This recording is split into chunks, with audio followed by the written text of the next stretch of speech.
Welcome to the Millionaire Next Door podcast with Robert Curtis, CFP, accredited investment fiduciary from Signature Estate and Investment Advisors.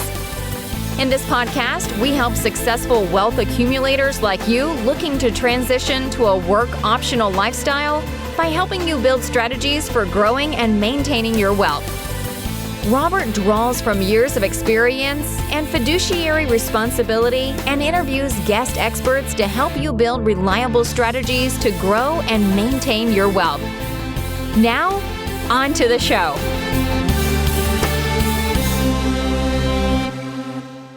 There are a lot of financial advisors to choose from, which means you should look for someone with a process and team that sets them apart from the crowd. Welcome back to the Millionaire Next Door. I'm Patrice Sikora, here with your host, Rob Curtis. Now, Rob, you work to rise above the noise, so to speak, and stand out.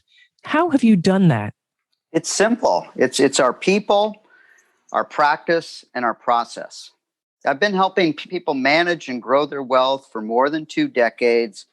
I'm a certified financial planner and an accredited investment fiduciary. Now, those are big titles, but what they really mean, Patrice, is that I have the experience to advise and the compassion to put my clients' interests first. All right. So tell me more about the processes then and the types of things that you actually do for your clients. Well, there's many things we do that all constitute an ongoing process called financial planning. It's a great question because not all of our clients understand everything we can do for them. I explain it broadly in our introductory meetings where we meet to decide if there's even a good fit to begin with. But sometimes I need to remind them, and I often introduce tools and strategies we use over time as their situation and needs evolve. So for example, a client may not yet have a large estate with complex planning issues, but over time they may. And over the years, I've had a number of clients, really pretty successful, adults, raising families, working hard to build their own wealth. But all of a sudden, their parents have had changes related to aging or death, and they're asked to take over as trustee for their parents' estate. Sort of the sandwich generation factor. And then this is usually very new to them, but something I've helped with clients with a lot over the last 20 years. I've even dealt with it firsthand in my own family and understand that sort of deer in the headlights feeling of suddenly having a big job thrust upon you with no experience. It's a huge change. You're taking on so much. It's a really big change, and they have a lot going on in their lives, and they just need some help. So now they need that help, and that's something we very much understand and are comfortable partnering with clients to coach them through the process, where they're often serving in a capacity on behalf of their entire family, and of course, other siblings, whether that's congenial or not. Seen them both. Yeah. Right. All right. So tell me more about this comprehensive financial guidance and services you offer. Yeah. So from a big picture perspective, we combined our foundation in investment management and financial planning with advanced advisory services to create a truly customized client experience. Our holistic wealth management process includes the oversight and stewardship of all elements of your financial life. Along with a commitment to navigate the potential growth of your wealth, we help preserve your estate by managing risk, developing tax-efficient strategies, and planning for the distribution of your legacy. We share with clients what we call a wealth management pyramid. It starts with a solid base and includes a total of 8 core areas on which we advise and work with clients on. And that's what we want to get to today, this wealth management pyramid. So describe it for me. What's the foundation? And then you said there were other building blocks. Go for it. Yeah, for sure. Over the life of a client relationship and into the next generation, we may do as many as 85 different things for them, for a client. 85? Wait a minute. Yeah. Not just financial planning here. Yeah, there's a lot of elements, and I'd love to say all the clients understand exactly all those 85 and everything we're doing. But the reality is they just understand what we've done for them up to this point.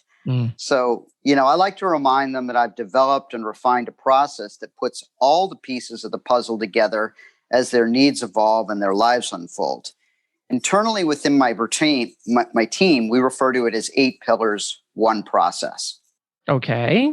I want more. Yeah. So by way of example, the Egyptians started building pyramids in 2700 BC. And they're amazing structures they're still intact today, with the biggest and strongest stones forming the base and supporting all the other layers above it. Our foundation is investment management and financial planning, and each layer of services is built on that to provide holistic wealth management, or holistic management, I should say, of all elements of your financial life, including retirement and tax planning, estate planning, charitable gifting, business advisory services, and legacy planning. Mm-hmm. And our process grows with you and all members of your family as your lives change and needs evolve. All right. So you've got this solid base you're talking about. Tell me more about these building blocks. Yeah, for sure. Like any pyramid, again, you absolutely need a rock solid base to support all the other building blocks. Our primary focus and differentiating strength is in the area of investment management. Our process provides strategic, tactical, and dynamic asset allocation strategies with ongoing monitoring and performance reporting. So we're very, very careful about what goes into portfolios. And often it's not just what you own, but it's often just as, if not more important, what you don't own. So our strategy is tailor-built for each individual client, for their goals, for their risk tolerance. It's anything but a cookie cutter, one-size-fits-all strategy. Okay, I understand that. And in pyramid, like you said, you've got to have that support, the primary focus. But then what are you building on top of this in this wealth management pyramid? Yeah, this is a good question. Next and a very important block that impacts nearly everyone is comprehensive financial planning. In a nutshell, this is providing financial, retirement, investment, and tax planning with a certified financial planner professional. All right. This is not something you're going to do once, right? You're going to want to see the client again and again because things change. Absolutely. So I like to emphasize repeatedly, financial planning is not an event, but a process that involves ongoing interaction. And that's why we're constantly communicating with you in a variety of ways that work best for you, digitally or in person, and meeting you where you're at to help guide you along the way. Okay. And keep going. Tell me more. This is getting good. Yeah. My pleasure. So a third building block as we work our way up this pyramid is investment solutions. This would be assessing and implementing college savings and retirement strategies, reviewing any old outside annuities that clients may have. And a big area is setting up and managing 401k and other pension plans for business owners. So in this capacity, I work with a number of employer-sponsored plans, for law firms, dental practices, restaurants. I have a newspaper distributor and a number of other self-employed individuals, such as consultants, et cetera. It's any business owner where they feel they're paying way too much in taxes and they want to both defer income, achieve tax savings and fund, and in some cases, super fund their retirement. It helps too if the employer wants to help their employees too as a benefit of employment. And we walk them through the ins and outs of that, what's optimal to help them meet them where they're at and achieve their goals over the years. I have not heard 2 key words yet: risk management. Okay, great. Well, that's the next phase up in this wealth management period. So pyramid, I should say. It's a very key area. So we review and implement life insurance and long-term care coverage for your estate. I mean, those can be very impactful components. I like to say we're not salespeople. We're not insurance salespeople, but we build the process of risk management into our process while acting as advisors, fiduciaries, and stewards on your behalf. And then if we keep working our way up the pyramid, tax planning is really important to virtually all of our clients. I hear it over and over again, and people expect tax efficient strategies. So we're not CPAs, but we collaborate very closely with clients' tax professionals to help provide tax efficient strategies for our clients. Once again, we built that into our process, and it's very much appreciated by our clients. And then, if you keep working your way up the pyramid, another building block is trust and estate planning. I described a situation earlier, where clients in their 40s and 50s, for example, building their own estates and, suddenly become trustees of their parents' estate, or that they're tasked with looking after some others. And in often cases, these are much larger estates because that individual has had 30 to 35 years or so additional to build on that. So we do our best to proactively prepare them for this. We often work with, clients' adult children or grandchildren. And it's been an absolute delight to work with many second generation and a number of third generation clients. And we really do this as a favor to our primary clients. Say, for example, the patriarch of the family. We always offer to work with their family members, no matter how much or how little they have. I mean, if they're part of that family and that person is important to them, and oftentimes they are, and it's doing them a favor with respect to their legacy, they're in. That's just simple as that. So we love to make those connections and help them out. And even if they're just starting school or a career, we'll always give them advice and time and just form a connection, but really try and help guide them on the right path wherever we can. So this past year, it's been quite interesting. Obviously, COVID, but I've had 2 clients that have had diagnosis of brain cancer in the past year. And that's been... that's got to be tough. Two clients, and you've got to deal with that. Yeah. Well, it's not tough on me. It's tough on them and their families. So I'm there to assist them, and you hear their challenges. Sure. But these came on suddenly, and it tasked either their spouses or adult children with a lot of duties of care, including looking after their entire estate. And so we try and make that transition as seamless and as comfortable as possible so they can care for their families. They're taking them to appointments. They have all kinds of stuff. Just daily tasks are much, much more challenging. And then, let them live their life or be a trustee or whatever it is. So we like to serve as a trusted partner, steward, caring sounding board in that process. Sometimes it's just processing distributions because their healthcare is more expensive, or walking them through things. Or sometimes, and a big thing is it's the spouse who didn't deal with this department. And now that other person is sort of incapacitated, and they're just overwhelmed. So we just try and make it really easy. And it's a shock. We've just dealt with it enough so that we can step in and be a trusted advisor and professional and just really guide them and, make things easy, because everything else in their life has become exceptionally challenging. Yeah. How is it when you're working with, say, their kids, adult kids? Are they open to your advice? Do they welcome what you say? Good question.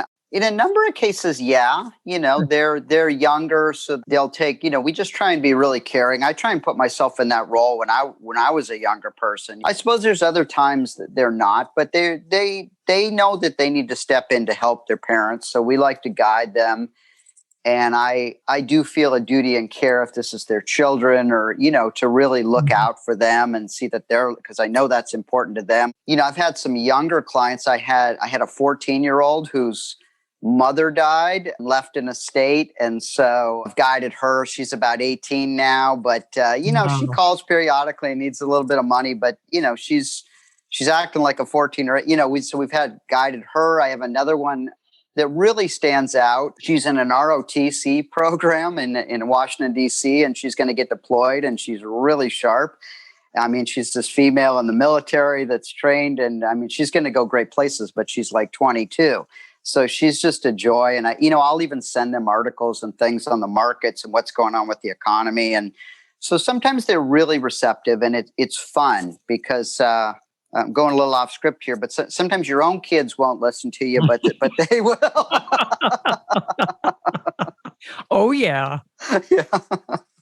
So there you go. Yep. Oh, yeah.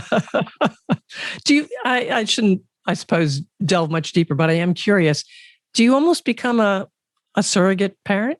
I don't know if I'd go that far. I just try and really guide them. And I do think guiding folks, even with your own kids, it really is important that they have other outside influences, other Sure. adults that actually care. And then when you see that, you're really grateful because it takes that whole community or that village, to raise and someone who actually takes your child or really has their, there's a lot of people who are just too busy with their own stuff. So trying to get back to your question, I just try and guide them as if I were, or really just a pure advisory. This is good advice. I mean, I had this one gal who, I guess it was an interesting situation. So she moved out of here, but in the middle of the COVID thing, I guess it became extremely difficult to rent apartment because there was all this stuff going on where people couldn't get evicted and stuff. So people were really reluctant to rent, and she had the assets, but nobody would sign a lease. And so she was considering buying a place back east. And I was telling her, my gosh, you're just moving out there on an exploratory basis. I don't think it makes sense for you to buy. That's just too. She eventually was able to rent a place and it was great. But sometimes there's these situations where it has nothing to do with the wealth management pyramid. It's just common good advice, and you're trying to guide them and give them good decisions. I mean, it would impact her finances a lot. So I don't know about a surrogate parent, but you try and act purely in their interests. And maybe you're a little more impartial because you're not their parent. That's again, true. That dynamic, sometimes you can just communicate a little bit simpler. But I really like that process. And we've, of course, seen kids grow up and go to college and start careers. And then sometimes they just take over. And as a side note, I celebrated 100th birthday for a client just last week. He's a male, 100. And then his adult daughter is 60. So, Wow. He's not slowing down one bit. Yeah. That's awesome. That is great. Great. Yeah. All right. We better get moving along here. We've got more of the pyramid to get through. So where are we going next? Next would be our business advisory services. Yeah. Let's talk about that. So what that means, this would be working with business owners and ERISA fiduciaries to help design company retirement plans, employee benefits, and transition planning. We really believe every business should be built with a plan to be transitioned eventually. And once in a while, or not that commonly, but sometimes we see very skilled business owners, entrepreneurs who understand and do this really well. Unfortunately, that's not always the case. And sometimes they end up hanging on way too long to a business, and they don't have an effective business transition plan in place, such as a sale, transition to a capable family member whose heart is in it, who really has the right skill set, who might even be able to pay for it. And so often these families wait way too long. So we do our best to advise them where we can along the way. And of course, we prefer the highly successful ones. And we've dealt with this, where we can help them with the proceeds and the next stage of life and financial management. But again, unfortunately, the later scenario is far more common. So we really seek where possible to educate around that and help prepare them to the extent possible. Is it the fact that they wait too long and then decide, okay, I'm retiring tomorrow, I want to sell, but you can't sell a business overnight. You can't sell it overnight. You can't, just find the right buyer. The smart ones are, well, sometimes they're approached, but sometimes they spend years, but they understand that's an end goal. And it just like people getting to retirement, but they really have a plan to scale back, who's going to take over, the next generation for that. And it's wonderful when we see it executed effectively. It's just we need to guide those folks. All of a sudden, they can't get rid of this thing. And sometimes it's their biggest asset, but if there's no buyer out there, it's just like an absolutely beautiful home that if there's no buyers for, even though it's gorgeous and it's worth there's not much market value to it. It's not going to go anywhere. So, and a lot of these times, these are hung up in family situations with interesting dynamics. So when we see people that do this effectively, I really applaud them. And then they're usually sort of like, what's the big deal? And I'm like, you don't understand. Very few people do this so effectively. So kudos to you. But It's just a thing we try and advise. I mean, I run a business here too, so I have a continuity plan and I'm aware of that. But we run into a lot of cases across the board. The cobbler doesn't have the shoes, or the CPA hasn't done his own taxes, or the attorney hasn't done his own estate plan. Not to pick on them, but that can come up. They're so busy serving others. And this is typical of a lot of business owners, that they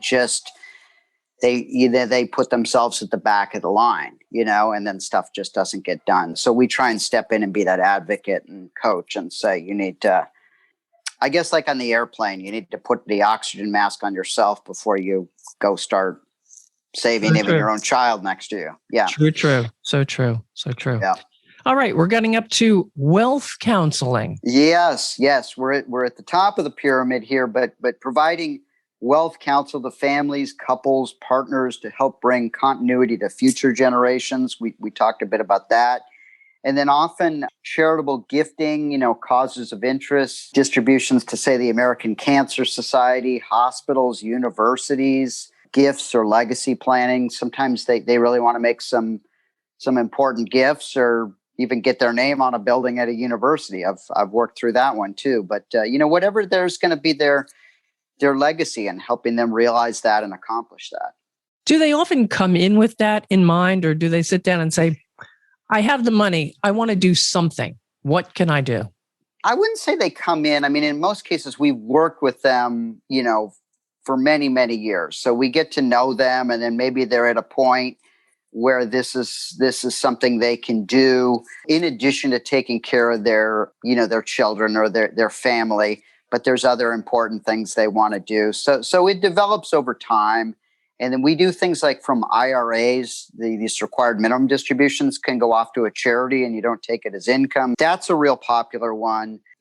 Just people change. Sometimes they reach a point in life where they'd like to make a gift to these other entities and see, and sort of sprinkle their legacy around, or they get to a point where they realize this was really an important thing that I want to be an ongoing contributor to. And so I'd say it evolves over time. Rarely do they just come in and then say, I want to do all these things. Yeah. So we've usually been working with them for a long time, but we can meet them wherever they're at and advise them. Again, this can tie very, depending upon the level, we will probably involve, their tax counsel. Those are big things. The fact that a lot of these are deductible is a big deal while you're doing good, and the government permits them, and they lose that revenue, but it helps the charity, it helps the individual, and they're okay with that because of the types of causes they're supporting. Yeah, so I enjoy that. That's really nice because then it's a